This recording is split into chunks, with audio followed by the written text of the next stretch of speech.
Well, you may have heard that on the 12th of January 2010 there was a devastating earthquake in Haiti, and we had up to 300,000 people who perished during the earthquake, 10 million cubic meters of debris in the streets, 1.5 million internally displaced persons.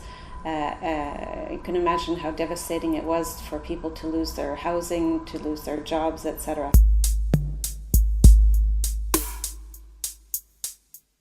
So the UN system, and as well as UNDP, was faced with a dilemma in programming, how to quickly program and support the people of Haiti. So one of the program proposals was to get rid of the debris in the streets. And how to do this? Initially, the UNDP managed a joint UN program to do a cash for work program. And what was innovative in the end is we were able to learn lessons that this wasn't quite working. That is, it wasn't being done quickly enough, and we quickly saw that we needed to change to a cash for production program, so that people were paid according to how much debris was moved. I think what was important is that this wasn't just a question of men, but also women were involved in the removal of debris. And then, as I said, there was a question of people were without jobs, and so how to use the debris in an innovative fashion. And I think here's where, again, UNDP was able to look at recycling the debris, using it for constructing walls, reconstructing houses, making paving stones out of the debris for the roads. And so I think this was certainly one of the more successful programs and innovative programs that UNDP was involved in right after the earthquake.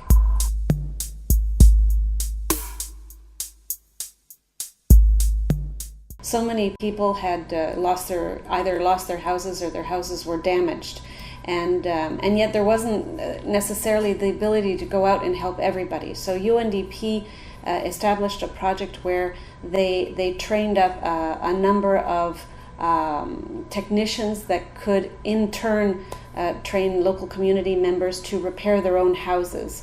So a good proportion of the people they were working with was women. And here, what the innovative portion of is that people were given a certain amount of money, and they could buy material, and they were trained on the proper way to rebuild or repair their homes, so that there would be less issues if there was going to be another earthquake, that they would be built according to standards. And another innovative component of this particular project is that the money was transferred electronically by telephone. And this was the first time that this was done in Haiti, and worked extremely well, and in fact has been taken up by a lot of other projects since then.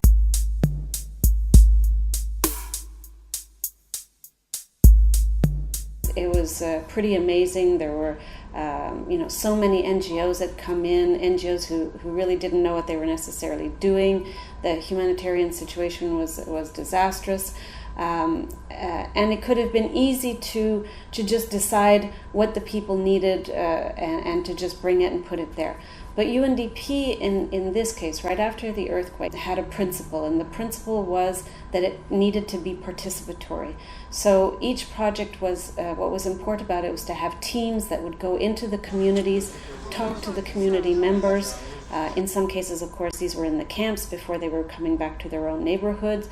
In other cases, they were actually in the neighborhoods, such as Carmen, where their houses were there but needed repairing, to really discuss with the neighborhood community members, even in some cases put together community teams and determine what were going to be their priorities, so that in effect what the communities needed was what they actually got. And sometimes this takes a little bit more time, but in the end, I may not have been there in the earthquake, for example, but I have certainly gone in since my arrival to talk to the community members, and they've always been extremely thankful that they were able to express their own needs and get what they desired. So I think this has been very innovative on the part of UNDP.